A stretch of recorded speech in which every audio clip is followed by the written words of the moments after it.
Hallelujah. Blessed be the name of Jesus. Glory to God. We welcome you, our brothers and sisters, our international family of River of Love.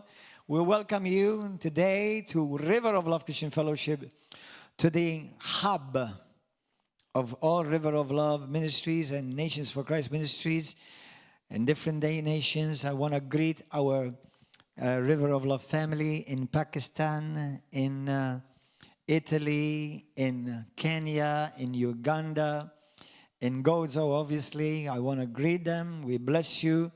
May this message be a blessing to you, encourage you, and equip you. Hallelujah. Are you hungry for the Word of God? While you are preparing to receive the Word of God, I want to encourage you, every one of you brothers and sisters who are following from different nations. In about 3 more weeks, we will be hosting the Malta's International Holy Spirit Conference. And I want to encourage you to come and join us. We will be having Pastor Andy Elmes from UK, Pastor Nicola Di Biase from Italy, as well as about 20 or more other preachers, teachers, and ministers from around Malta. And I want to encourage you to be with us from the 23rd till the 27th of April here. 5 whole days, morning and evening. Teachers, ministry, administration, expecting miracles, healings, and deliverances, and a whole life completely transformed. Now let's pray. Pray with me. Heavenly Father, we want to thank you for the privilege of knowing you. That's the most important thing. It's a blessing. It's a privilege that we can know the God of all creation and call him Father, call him Savior, call you friend. Abba, Father, we ask you this morning that by your Holy Spirit you illumine our minds and our hearts and give us revelation and understanding of your word. And as we hear this word, that we'll be able to apply it in our lives. In the mighty and glorious name of Jesus. Amen and amen and amen. Go to the book of 2 Corinthians chapter 11. In this past few days, couple of days, maybe 3 days, the word that came to my spirit is about our spiritual armor.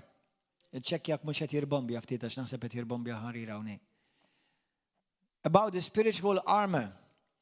And the Lord gave me another revelation about the spiritual armor that maybe many Christians don't realize, and obviously you're going to be blessed and it's going to equip you this morning. But how many of you realize that you are in a war? Brothers and sisters, you're in a war. Are you aware you're in a war? Amen. And since you're in a war, it's important that you equip yourself for this warfare. Now, let me say a very, very important and crucial statement. For Christians, we do not war or fight for victory. We war and fight from victory. Meaning that we are not trying to fight to get something, but actually we war and fight so that something does not become robbed from us. Because remember, Jesus said in many different places and many different times that all things already belong to us in Christ. Do you understand? That's why the devil is called a thief, because he tries to steal that which does not by right belong to him. By child right, by birthright, everything that has Jesus done belongs to you already. Do you understand? That's why when the thief tried to steal it, he's operating illegal, and that's why you have full authority over him in Jesus' name. Are you understanding? So, in this war, it's important that you understand where you war from and how you war. Now, obviously, I would assume most of you, if not all of you, know that this is a spiritual battle. But our spiritual battle affects every area of your life. You realize it affects your finances. It affects your body. It affects your soul. It affects your emotions. It affects your relationship. So the enemy, when you start shining for Jesus, this is a reality that me and you cannot escape. When you start shining for Jesus, you also attract the enemy's attention. It's not like you're rising higher, but then the devil says, okay, now he's risen higher, so let him alone, leave him alone. No, no, no. The higher you go with God, the more enmity you may attract towards you. But the reason why is because you became a greater threat. You became a greater threat. Do you understand? So don't worry about it. The fact that the enemy attacks you and comes against you is because he believes in you. And he believes that you can make some serious damage. But I want to give you an encouragement. Have you noticed that every time and many times that the enemy has attacked your life, you still came out victorious? And you know what has done that to you? It made you stronger. It made you wiser. It made you more able. Amen? That's why God is so wise, that no matter what the devil does against your life, God will always turn it for your good. Amen? Hallelujah. Now, I want us today to recalibrate, to refocus.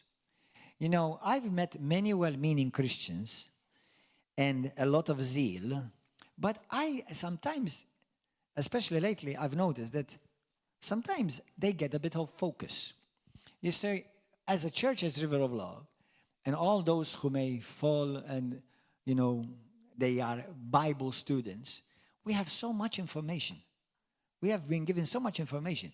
There is so much to learn about the Word of God. You notice that, right?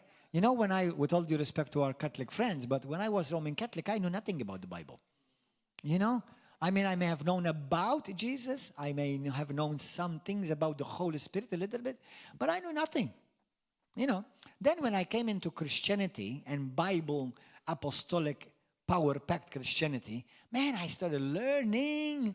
You know, it's like so much knowledge has been given to me and so much revelation imparted into me, and it helps you grow.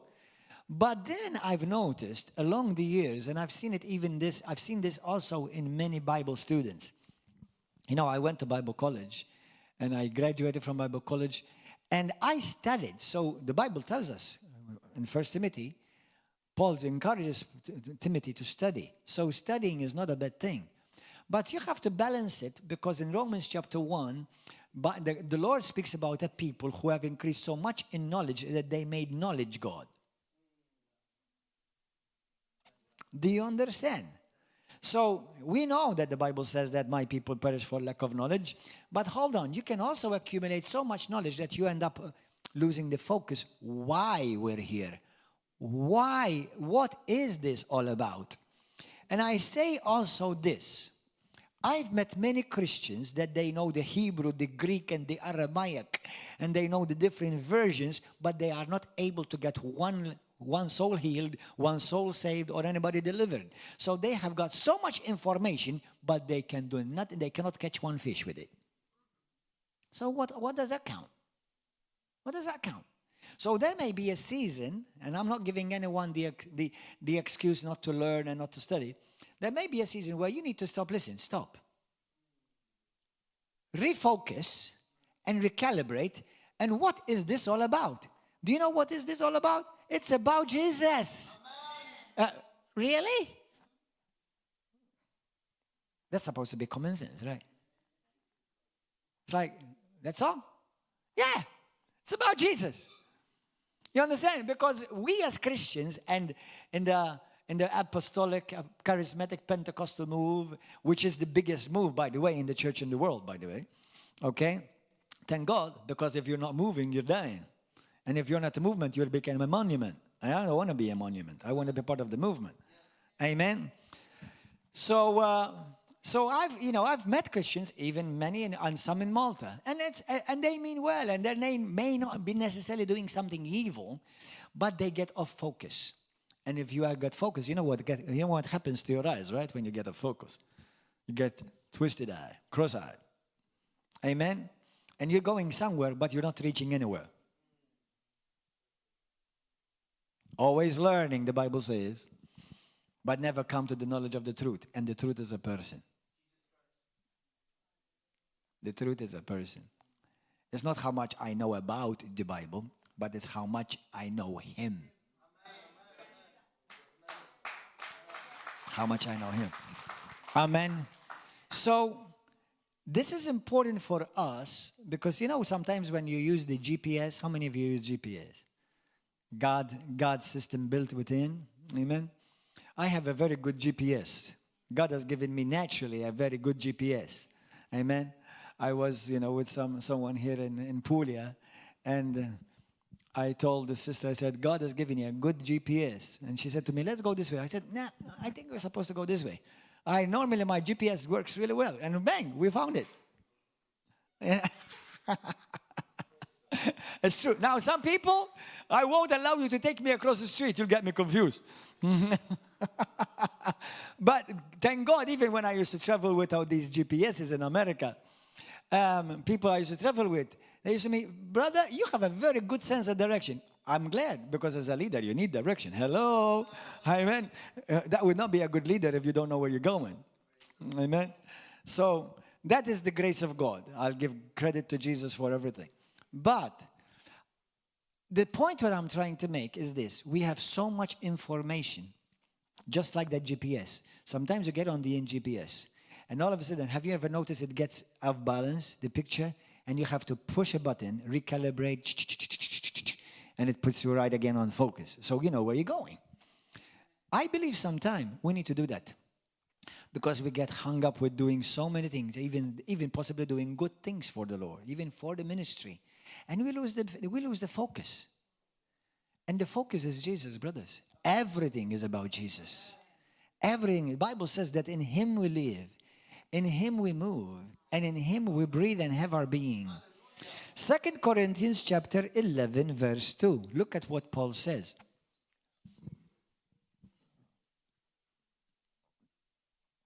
For I am jealous for you with godly jealousy. For I have betrothed you to the one husband. Everybody say one. One. Just one husband.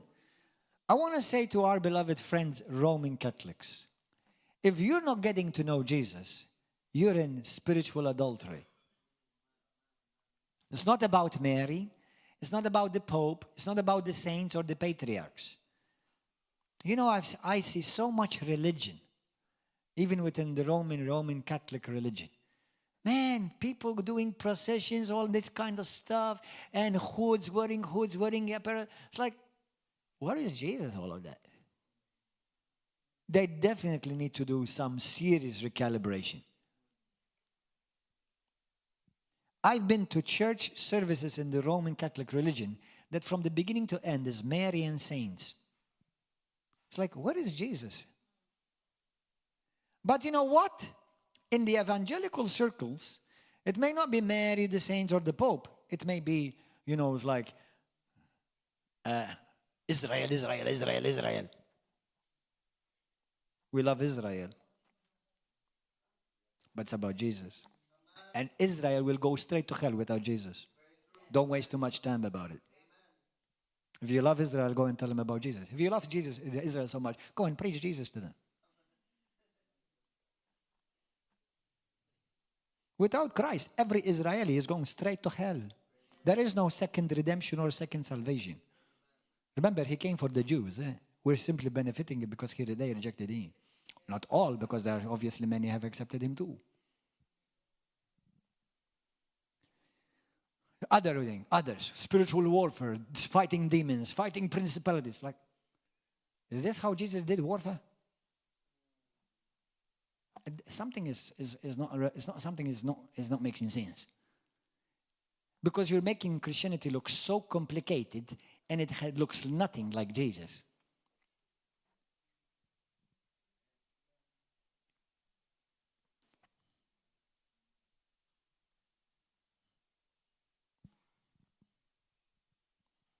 Jesus is our weapons arsenal. Jesus, say it, Jesus is my weapons arsenal. A weapons arsenal is a place, you can call it maybe if you want to a storage, or a place where all the weapons are stored. All the weapons come from out there, from within that storage or from that place, one place. Now, Paul continues to say in verse 3, Okay, for I betrothed you to one husband, that I may present you as a chaste virgin to Christ. But I fear lest somehow, as the serpent deceived Eve by his craftiness, so your minds may be corrupted, listen, corrupted from the simplicity that is in Christ. Brothers, you don't look more powerful because you have so much hoopla. You don't look powerful because you jump and dance and run. Do all of that, but it has nothing to do with looking powerful. Nor actually, it doesn't make you better or less or worse Christian. I do believe having a good time in the Spirit of God when it's the right time, because not every time, the Holy Spirit does not move everywhere, every time the same way. But it's not Jesus. Meaning, okay, Jesus say, okay, have fun, son. Okay, enjoy yourself. There's presence in the joy of the Lord. There's joy in the presence of God. And it's okay. It's not a sin. And he said that the enemy corrupts you from the simplicity that is in Christ. Do you know, brothers and sisters, last weekend, me, myself, other brothers and sisters, we saw something in Puglia. And it's not because it's Puglia. It is not because it's us. It's not because Jesus is different. But what we saw in Puglia is a perfect example how when the simplicity of Christ is kept, more power is made manifest. I'll tell you why. You see, River of Love I do believe it's a very rich church. We have to be careful. When I say rich, not financially, although whatever God brings, we use it for the kingdom. But it's a rich church because I believe in this house is full of jewels, full of gems from God. Every one of you is a jewel. And you make this house rich. Amen? Even if you have weaknesses, it's okay. God uses weaknesses to make his strength and glory revealed. Thank you, Lord. And practically that's all of us. We all have weaknesses. Amen. He has chosen the weak to glorify his name. But I saw something, and we were discussing it with some brothers and sisters. Why what we saw in Puglia last weekend, we don't see it every time here? It's going to slap you in your face, I'm about to say right now. Do you know why? Maybe for two reasons, and maybe these are two in one. One, you know too much. Two, you take everything for granted. Familiarity breeds contempt. Familiarity. Familiarity, the people who were familiar with Jesus, the Bible says they did not receive anything.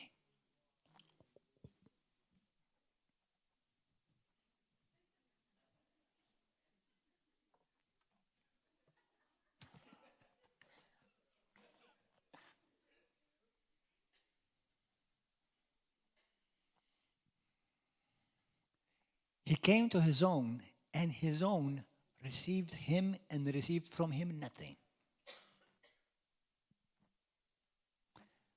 Maybe we're becoming too accustomed with Jesus.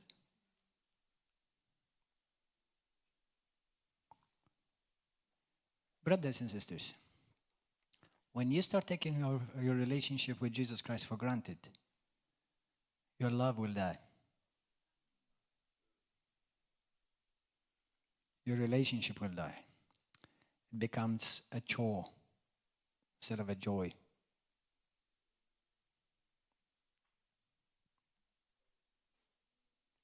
If you want to have a relationship, whether it's friendship, romantic, brotherly,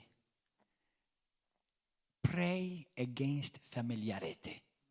It kills marriages. It kills friendships. It kills brotherly and sisterly relationships. And it kills your Christian walk. And when it dies, it becomes hard to resurrect again without the power of God.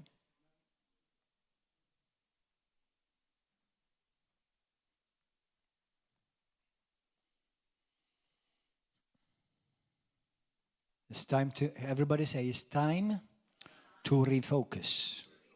It's time to recalibrate. I want to remind you, Jesus is coming not for a church that has a lot of knowledge, but for a church that's on fire. And many don't even have a little spark left, but they go to church because it's been killed by for-grantedness.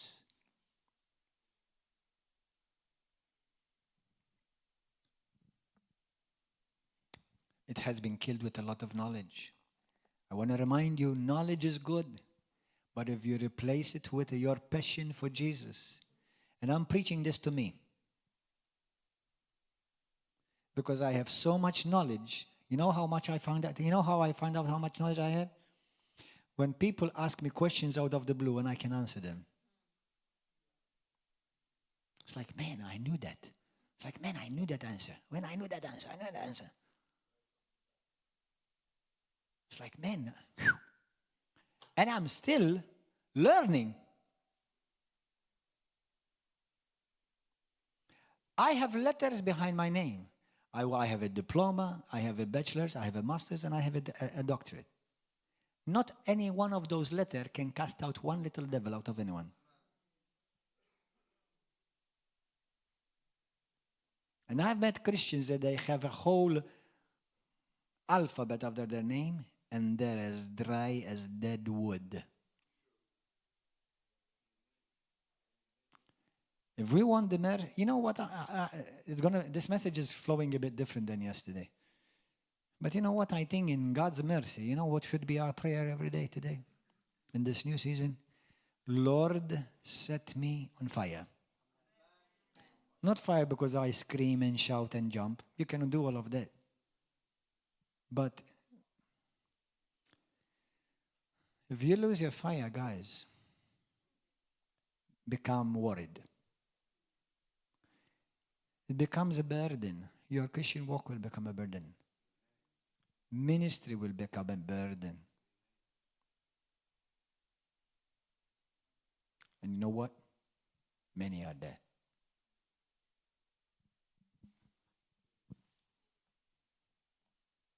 And I say this to other ministers, other pastors, and I say this to myself. It's time to recalibrate. It's time to refocus.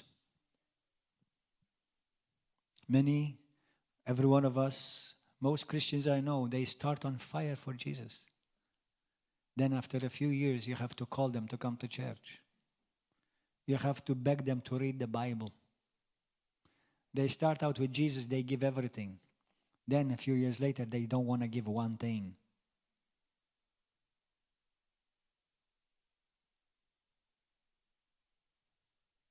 It's quiet in this house today.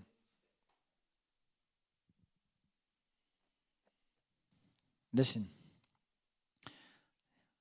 I fear lest somehow, as a serpent deceived Eve by his craftiness, so your minds may be corrupted from the simplicity that is in Christ. Everybody say these simple words with me. You can say it to your neighbor, or you can say it to yourself, or to both. Number one, keep it simple. Number two, keep it uncomplicated.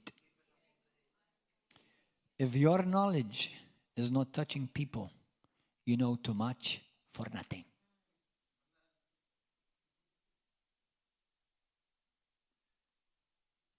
I've seen people, they want to start churches.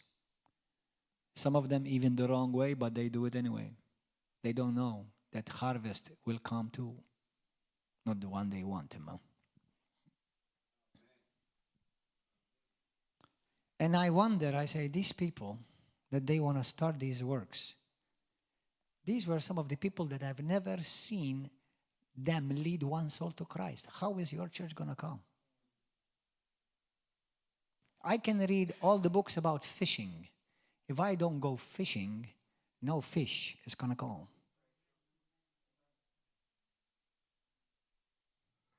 It's very easy to build a ministry on somebody else's platform.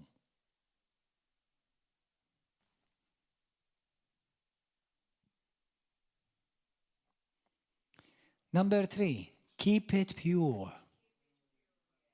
Keep it pure. Number 4, keep it biblical. Keep it Bible. Number 5, keep it new covenant.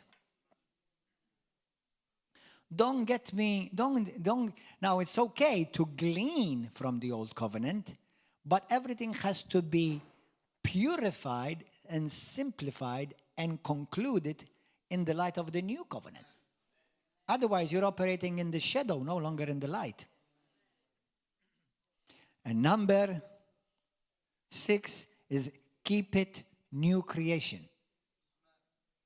Keep it new creation. In the book of Psalms 18:34, Bible says, He teaches my hands to make war, so that my arms can bend a bow of bronze. He teaches my hands to make war. If you want to be trained for war, you have to accept the harsh truth that in life there will always be battles to fight. But God is training you and equipping you to walk in victory. If anybody does not feel like they have enemies, then you are no longer a threat for the enemy. If you don't have enemies, it's because maybe you are not a threat to the enemy.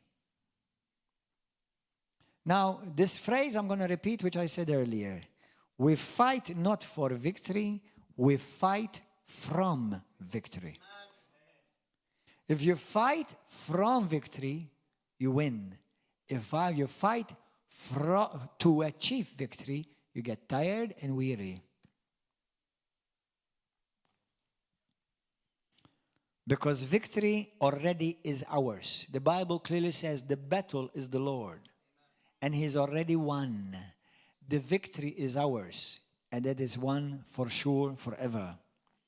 Now, war and warfare requires armor. Requires weapons. Everybody say weapons. It requires strategy. So one of the things that I need to know is how does the enemy work? What are the strategies of the enemy? And what is my enemy afraid of? You know, when Paul says in 1 Corinthians chapter 14, I believe it's around verse 5, he says, I pray that you all pray in tongues. If you don't pray in tongues, I want to encourage you, ask the Lord, baptize you in the Holy Spirit, and you pray in supernatural languages. You need it the Bible says, to build yourself up, to build yourself in the Spirit. But I'm going to tell you something that I've noticed. And though it's not maybe a sin, but it's not effective. Because you see, the thing is, in a kitchen, you have many utensils. But if you want to cut a meat of loaf, you don't cut it with a butter knife. Man, you're going to take a long time to cut that thing. You understand? You have a special knife for meat to cut. So just because you have certain tools, you have to also have the wisdom how to strategically use certain tools for certain battles, because not everything will work. Okay? Hallelujah. Now, I've seen Christians, well-meaning ones, they start casting out demons, speaking tongues to them. Whom did you learn that from? I'll tell you where. From enthusiastic, charismatic preacher. Not from Jesus or the disciples. Is it a sin? No. Just God is going like scratching his head. Okay. I guess. I don't know. Jesus, what are we going to do with this guy? You know, he's trying to kill the devil with a butter knife.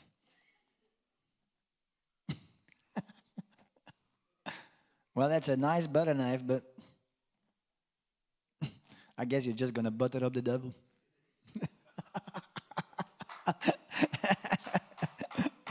Listen, do you understand? I've seen people trying to cast out devils speaking in tongues. And you know what the devil does?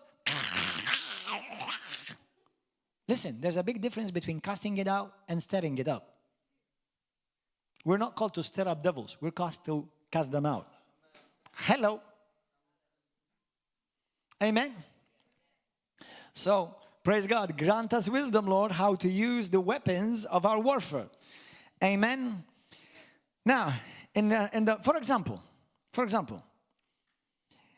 when I wanna study about warfare, battle, whom do you look at? Whom do you look at?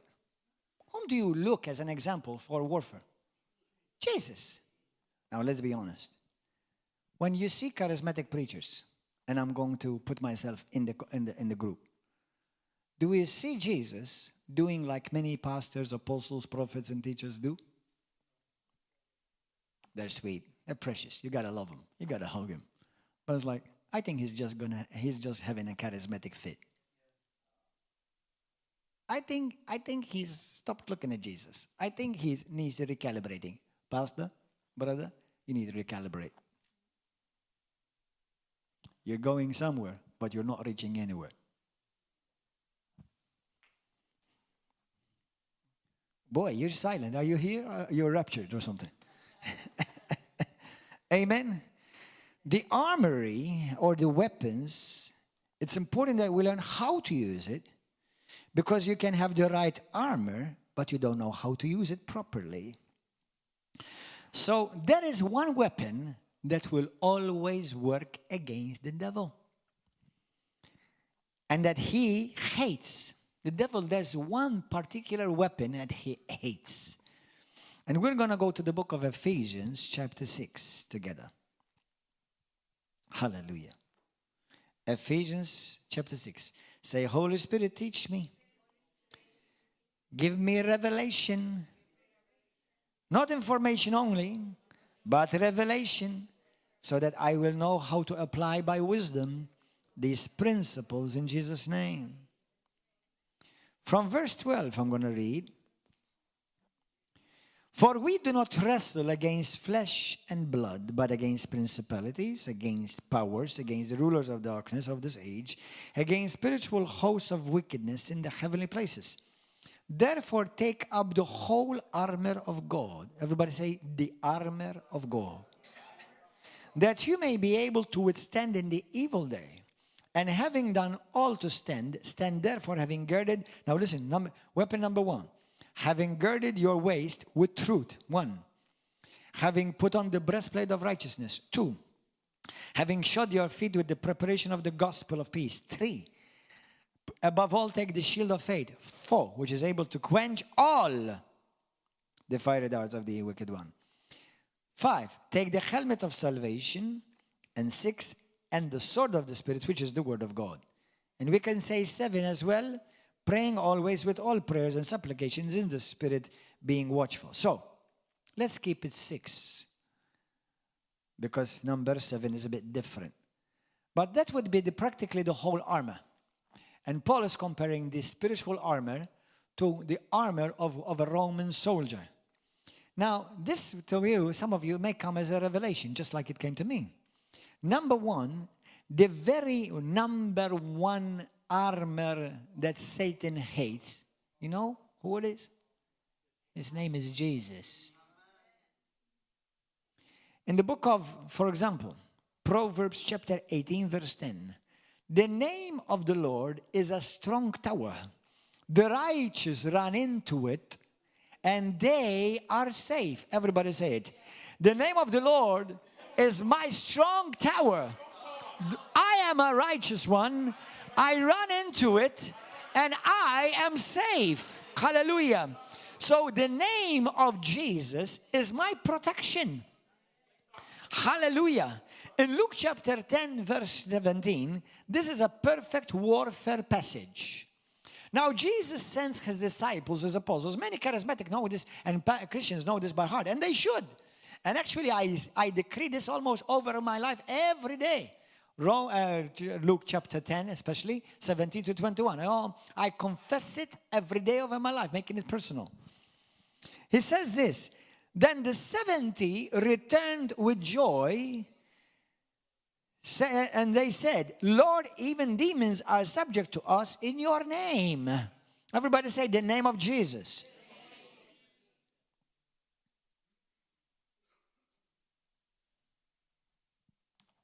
I'll tell you what now obviously, I thank God for many charismatics and Pentecostal churches, and they believe in the apostolic power of God, which is practically, I believe that's the only type of church that Jesus created, okay? Jesus did not create a powerful church, a pitiful church without any power. So the church of God should reflect the power of God. The thing is that many have gotten so much, as I said again, so much information and other things added. They may be truths, but the focus, the one main weapon is Jesus. Because if I see, some of you may have seen, services that, people, like they start speaking in tongues to people who are on the floor and casting out devils. And it's like, or else people, you have 5 people speaking to the devils, like in Jesus' name. And lay hands upon him and put oil upon him and then put fire and cook him. I was like, which part of Jesus' ministry was that? Now, God is having most probably he's having a laugh, okay? I was like, Jesus gave them one weapon and got more results than most churches get with so many weapons around today. So, because the thing is listen, let me give you a powerful scripture. It's Gordon chapter 4, verse 6. If it's complicated, it's no longer kingdom. Give a wonderful praise to Jesus. If it's complicated, it's no longer kingdom. The gospel is powerful when you keep it simple. That's why I don't mind if you want to study Greek and Hebrew, but it's not how much you know, but then how much whom you know. Hallelujah. Amen. Thank you, Lord. Now, in the book of Ephesians chapter 6, starting from verse 14, look at this. Having girded your waist with truth. Brothers and sisters, have you realized that is Jesus? Jesus says, I am the way, I am the truth. So, the girding up my waist with the truth is Jesus. Hallelujah. John 14, verse 6. Second, having put on the breastplate of righteousness. Jeremiah 33, verse 16. The Bible says, the Lord himself is our righteousness. 2 Corinthians 5:21, the Bible says, for he, God, made him, Jesus, who knew no sin, to become sin for us, that we might become the righteousness of God in him. Did you hear that? Hold on. The second part of the armor, again, is Jesus. What? I never saw that before. So the belt of truth is Jesus. What's going to keep you in balance is Jesus. What's going to hold you put together is Jesus. Then your righteousness is a powerful truth. We have a course here. I encourage you to do it when it comes around. It's called Theology of Righteousness.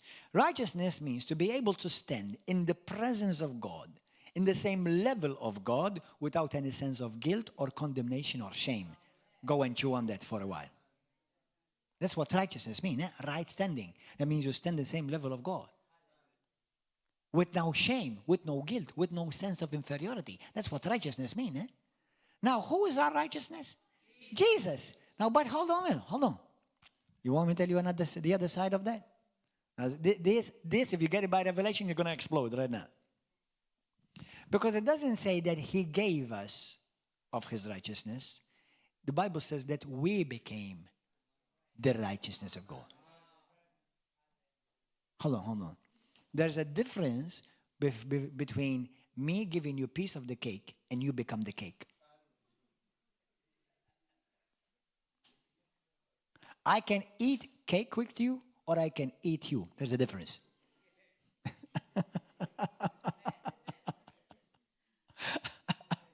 Are you understanding this? So the Bible says we are now in Christ the righteousness of God.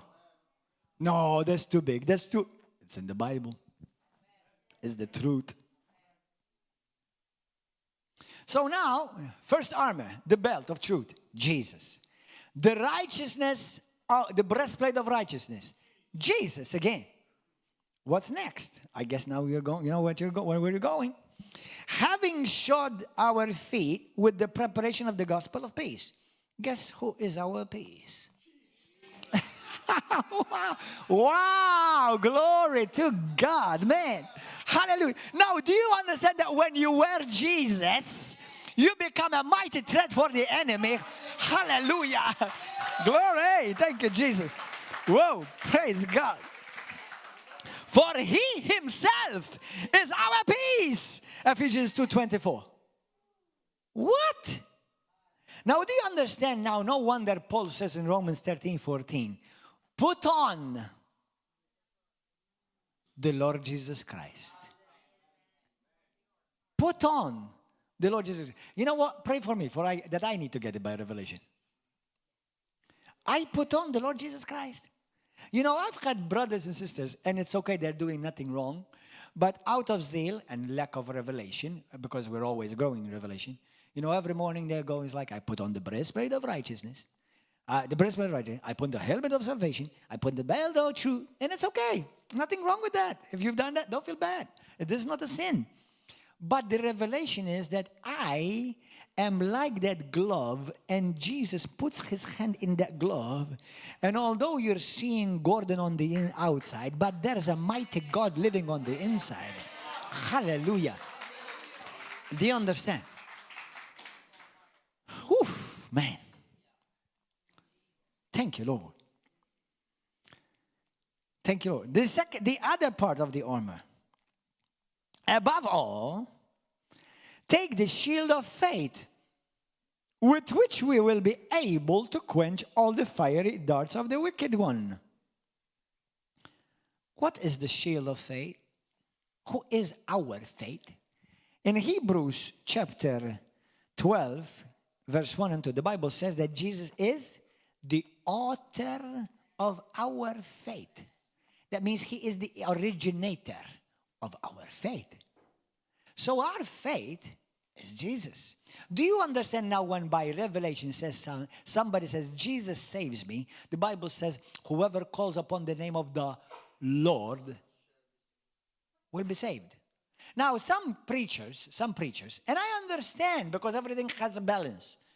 Some people, some preachers, for example, may criticize a pastor or a minister or an evangelist who all his prayer was to lead somebody to Christ is believe on the Lord Jesus Christ and you will be saved. That's it. Because sometimes as preachers, we want to buff and make it meaty, the prayer. You know, it's like so you make it feel more effective. But actually, if you say Jesus by revelation, you'll be saved. Isn't that what the Bible says? Whoever calls upon the name, all he needs to do is what? Just say, Jesus by revelation. Saying Jesus by revelation, you'll be healed. Do you understand? By saying Jesus by revelation, demons will scatter, will tremble. Now, even the parrot can say the name of Jesus. But when a child of God is heard from heaven above, calling upon the name of Jesus, all of heaven's power backs it up. Hallelujah. Yesterday, people were healed. This sister yesterday, she said something came out of her and she was set free. Why? Because of one. Not because of theology. I'm not against theology. I have enough of it. It's because of one Jesus. That's it.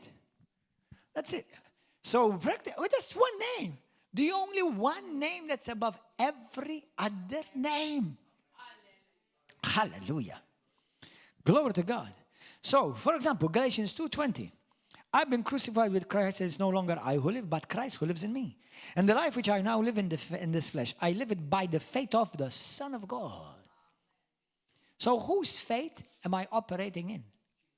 The faith of Jesus. In Acts chapter 3, verse 16, when Peter and another disciple were entering the gate called Beautiful, he said, because of that one name and faith in that name, that man was healed by the name of Jesus. Practically, if you go and read that passage, he didn't say, not because we're holy or because we're special or because we're... He said, only because of that one name. What did he say? Now, if he was a charismatic preacher today, now I would prefer charismatic preachers anytime at any non-charismatic preachers anyway, because the others, at least, they're dry and dead. At least they are excited and full of fire, but the charismatic and Pentecostal ones. But anyway, but if we had to go to a charismatic service today, most charismatic service, Pentecostal service, and maybe other, circles, most probably we'll start running, jumping, shouting, screaming, it's like hitting his head, hitting his chest. It's like,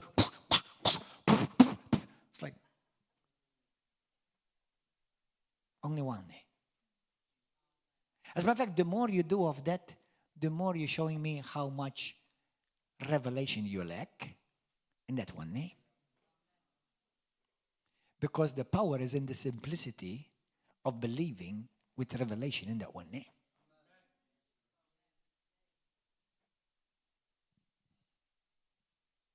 Hallelujah.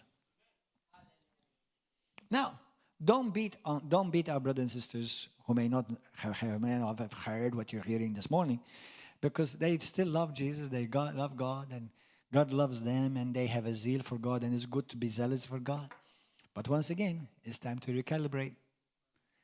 It's time to refocus. It's about Jesus. In Mark chapter 16, verse 17, Jesus said, look, this is spiritual warfare. We forget that these passages are actually warfare passages. You know what many people look for warfare passages? Daniel chapter 9 and 10. What is that about? When the angel called upon Michael to help him, remember the story when Daniel was fasting? Do you know that you are not in the same situation as them? You know what? Daniel was a man of God under an old covenant, praying from heaven, from earth. We are people of God, citizens of heaven. We pray from heaven today. Christians are not like Old Testament. Stop using Old Testament examples to teach a church about something that the church is not in. People get out of zeal. They lose the focus. It's about Jesus. Today, the Bible says we've been raised up together with Christ Jesus, seated with him in heavenly places, far above all rule, power, and authority. Listen, if the prince of Persia is there, every Christian that is born again in Persia is above it. But if they're not taught, they will think they're under it, so they have to fight it their way. When actually we decree from heaven.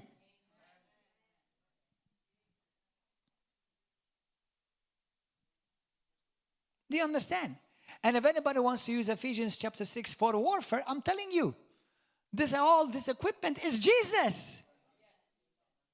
All this armor is Jesus himself.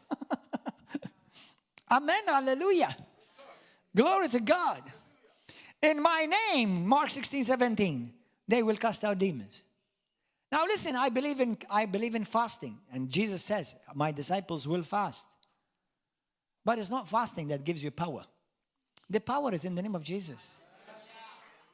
Hallelujah. Amen. They will speak with new tongues. And everybody, just like Paul said, the apostle, to all the churches, I pray you all pray in tongues more than I do. So please, it's your part of your inheritance. Pray in tongues every day. Amen. Go ahead. Pray in tongues right now. Rika baba bakati lana mokotro yabasanda. Zaba bakata la baraki hito bokota. Rika lan liki nabokoto ramanda likitai. Sonna mikita la mandirido koba. Rakhatini makolotoma marakaya. Zina makotoro no malai sita. Jesus, Jesus, Jesus. The name that's above every name. The name that hells tremble under. The name that makes cancer disappear. The name that cleanses the blood. The name that raises the dead. The name that's above every name. The name that makes hell tremble. Rikabana lakatoro no makaya. Nikata nabroba hasa. Jesus. For all the resources and for all the riches of heaven are in that name, says the Spirit of the living God. Enter that name so that you will not live in shame, but you will live in authority and victory. For this is the true reason why I have given you this name. All the resources and the riches of your needs are found in that one name. Get to know that name. Get to know me, says the Spirit of the living God. For in me you have safety. For in me you have healing. For in my name you have my deliverance. Sabrokatalimosa. In the name of Jesus. Hallelujah. Glory to God. Now take the helmet of salvation. So we were reading Mark 16. So in my name, spiritual warfare, they cast out demons. In my name, they will speak in tongues. In my name, they will pick up serpents. In the name of Jesus, if they drink any deadly poison, it will by no means hurt them. And it's in the name of Jesus, they will lay hands on the sick and they will recover. I pray in this season, in this new season, in this new prophetic season, that us, the whole church of River of Love, and all the people of God who love God and who love the truth and want to grow, and may they all recalibrate and refocus that it's all about Jesus, guys. You know what? Catholics, listen to me. In heaven, nobody worships Mary. Nobody goes up to a pope and kisses his hand or his butt. Nothing of that. That is all religious hogwash. Focus on Jesus. And if the Pope of Rome is hearing this to me, you better do that before you go to heaven, if you make it. I pray you will, because I'm not desiring that anyone won't. But let me tell you something. If the focus has not been Jesus, then you are in spiritual adultery.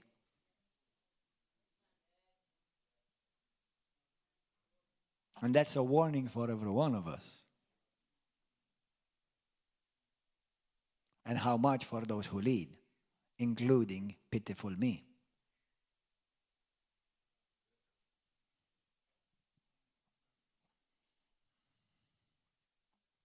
If you're not leading your people to get to know more Jesus, your church, Satan, is king over there. The only threat of the devil is Jesus, not the apostle, not the prophet, not the teacher, not the fivefold ministry put together. Only one. Only one will make hell tremble.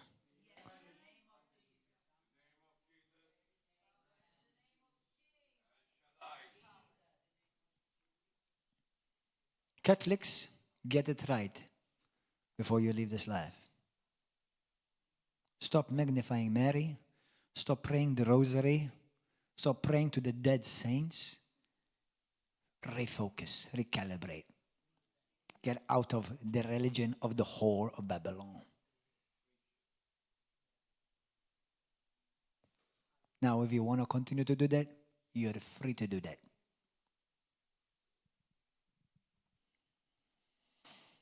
Then the Bible talks about verse 17. Take the helmet of salvation. Jesus is our salvation. Exodus 15, verse 2. The Lord is my strength and my song, and he has become my salvation. In Titus chapter 2, verse 11, the Bible says, for the grace of God, who is, by the way, Jesus as well, that brings salvation has appeared to all men. Listen, hold on. Who appeared to all men? Jesus. Hallelujah. Revelation 19:1, it says, hallelujah, salvation and glory and honor and power belongs to our Lord our God. The next part of the armor is called the sword of the Spirit. Do you know that's also Jesus?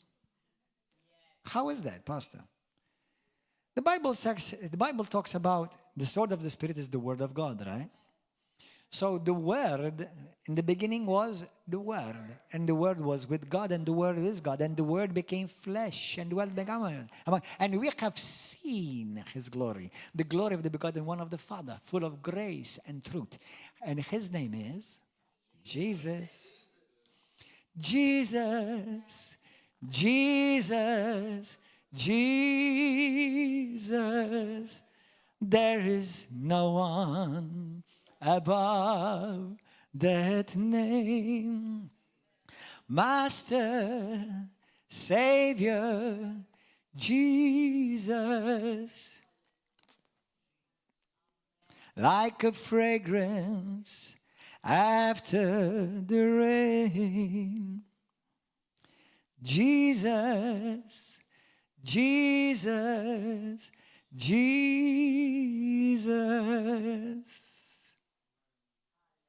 Hallelujah.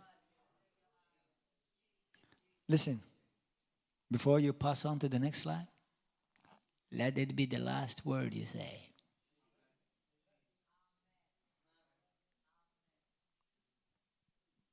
On this earth.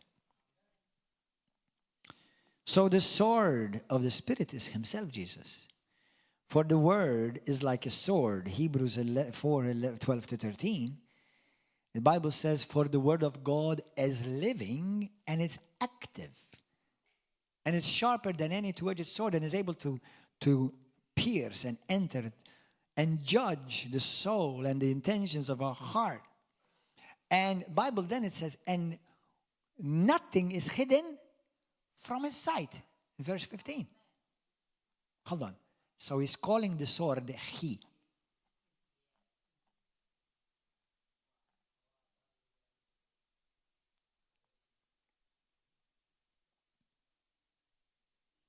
Somebody said to me some few years ago, he said to me, Pastor, as I was doing a deliverance on them, he said to me, out of your mouth came a sword.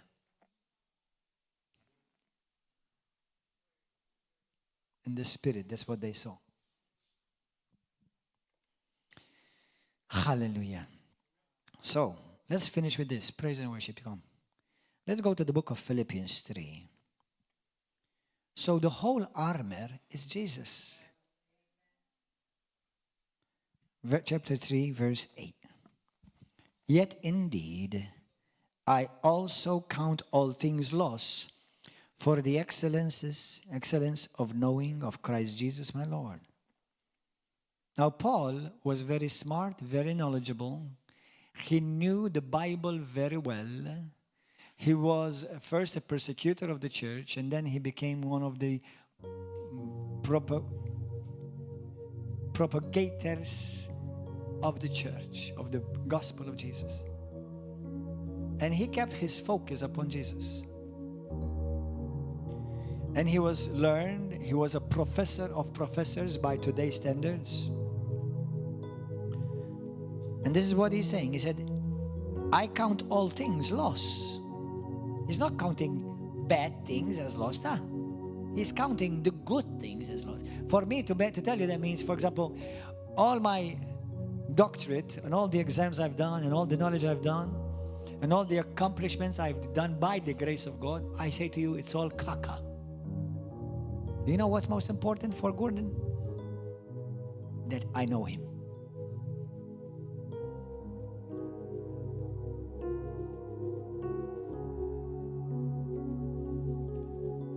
All the trophies, all the fame I had as a dancer. I used to be a very famous dancer, as an artist. All of that is caca when you compare it to knowing Christ, my Lord, for whom I have suffered the loss of all things. Some of us have lost some things. Others have lost many things. Paul lost everything.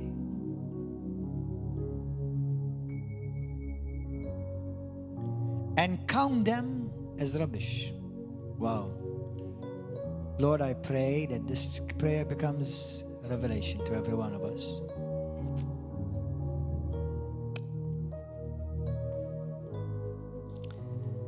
That I may gain Christ and be found in Him.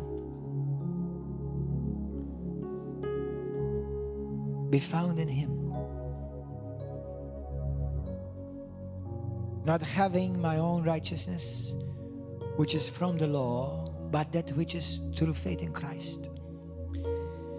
The righteousness which is from God by faith, that I may know Him, and the power of His resurrection, and the fellowship of, I don't like to claim this one,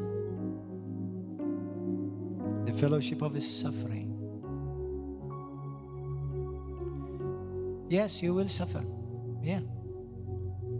And you will have to suffer things because you're a Christian. You will have to deny things because of Christ.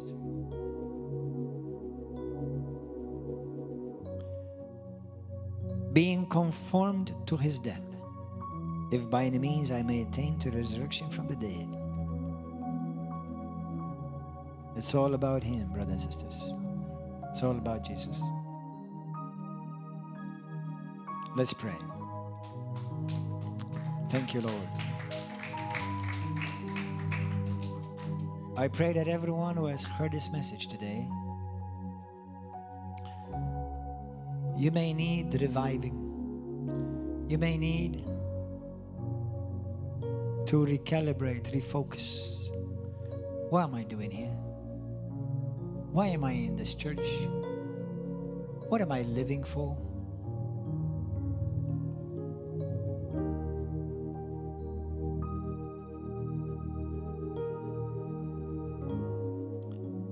Lord Jesus, you are our everything. And without you, we can do nothing, and we are nothing.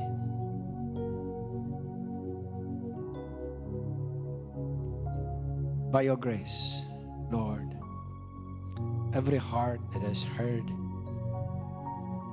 help us to remain focused upon you, Lord. And the natural is not always easy.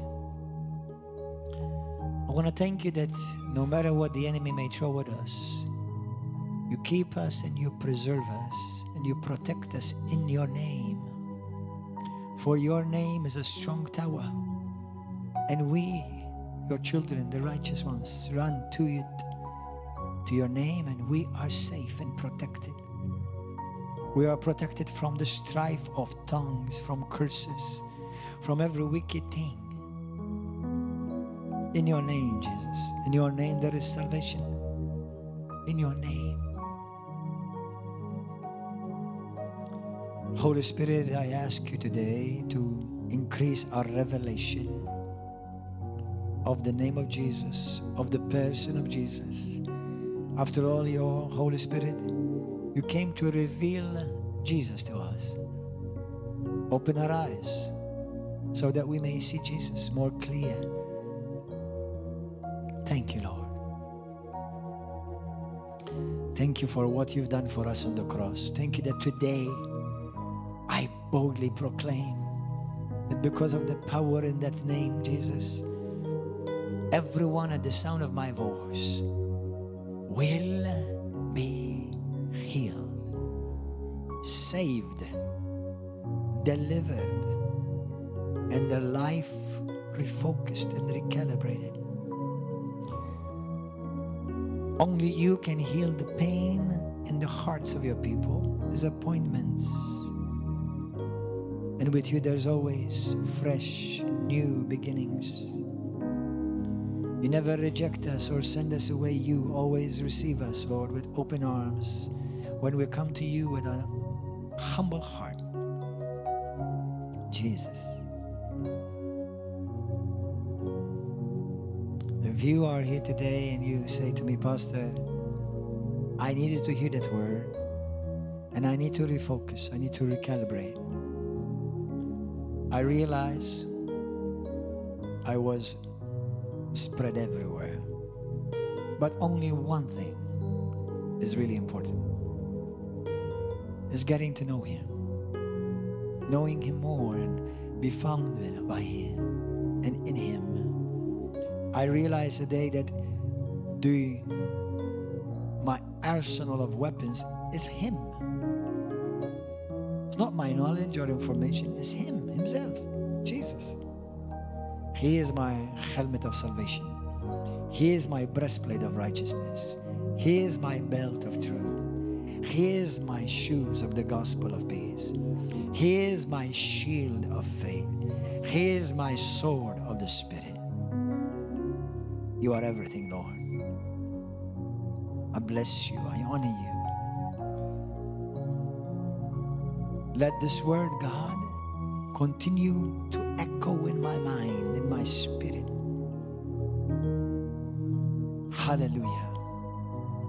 Today, Lord, at the sound of my voice, may not one person remain the same who would hear this word. They will draw closer to you, knowing you, knowing your heartbeat. Jesus, you see every heart, you see everything. Nothing is hidden from your sight. Thank you for loving us and saving us, shedding your precious blood. We love you, Lord, we love you. Set us on fire, Lord. Set us on fire, God. Set us on fire, Lord. Hallelujah. For anyone who is watching on YouTube and Facebook, I pray for the Spirit of the Lord to come upon you. Uproot within you everything which is not of the Lord. Heal you, deliver you.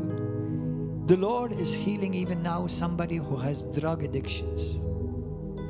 In the mighty name of Jesus, with one word, be healed, be set free.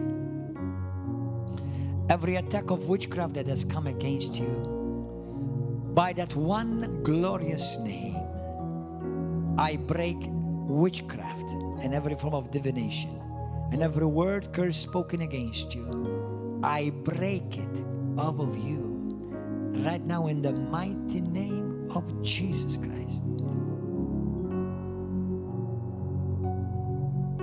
Healing flows right now. Thank you, Father. Thank you, Father. Thank you, Holy Spirit. Hallelujah. If anybody's hearing this message and you're not saved yet, you're not born again, you've never asked Jesus to come into your life, just say this simple prayer from your heart. Say, Jesus, I believe in you. I believe that you are the beginning and the end. You are the Alpha and the Omega. You are the author of my salvation and the author of my faith. I put my faith in you, Jesus, as my Savior, my Lord, my God, my healer. I believe you are the Son of the living God. Save me. Come into my life and be my Lord and my Savior. I trust in you, Lord, and you never fail, and you never fail those who put their trust in you. I trust you today. From now on, I belong to Jesus. He is my armor. He is my shield. He is my salvation. He is my everything. From now on, help me, Holy Spirit, to keep my focus upon Jesus. For Him alone, one day I will face to face, see eye to eye. Hallelujah. This I pray in Jesus' name. Amen. Hallelujah. Glory to God. Brothers and sisters on YouTube and Facebook, God bless you. Please share this message with somebody. Share it on your Facebook. Send it to your WhatsApp friends. Encourage your brothers and sisters to watch it, so that even in this season and in this life, in this time we live, many will refocus, so that the church will once again be found the church who is waiting with her eyes upon Him. God bless you. See you next week. Let's all stand, brothers and sisters. Let's sing a song of worship.